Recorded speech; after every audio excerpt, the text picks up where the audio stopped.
আজকে আমি বানাচ্ছি ডিম আর আলুর চপের ঝোল। তো আগে ডিমটা আলু আর ডিম নুন দিয়ে করে ভালো করে সেদ্ধ করে নিয়েছি, আর টমেটো কেটেছি একটা, চপ নিয়েছি দুটো, আর মশলা নিয়েছি পেঁয়াজ বাটা, রসুন বাটা, আদা বাটা, জিরে বাটা, ধনে পাতা, শুকনো লঙ্কার গুঁড়ো, হলুদ, গরম মশলা, নুন।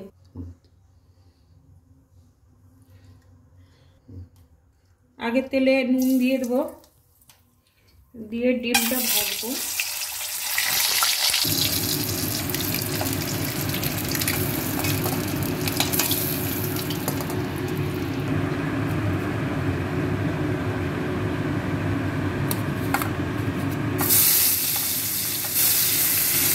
টমেটো দিয়ে দিয়েছি, রসুন বাটা, আদা বাটা,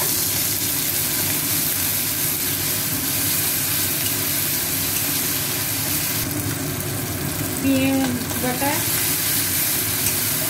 লঙ্কার গুঁড়ো, হলুদ গুঁড়ো,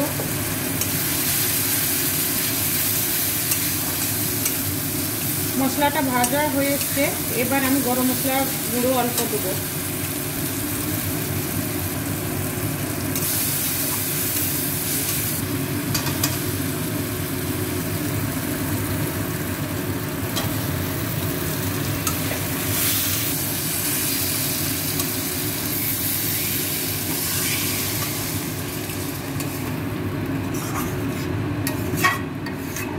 জিরেটা দিয়ে দিলাম, নুন দেবো,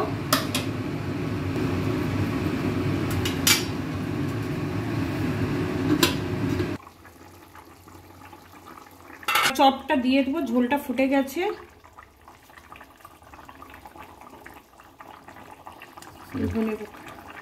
ধনে পাতা একটু দিয়ে দিলাম।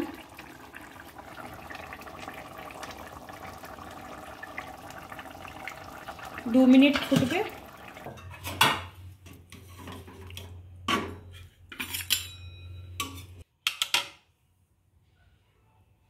ডিম আর আলুর চপের ঝোল।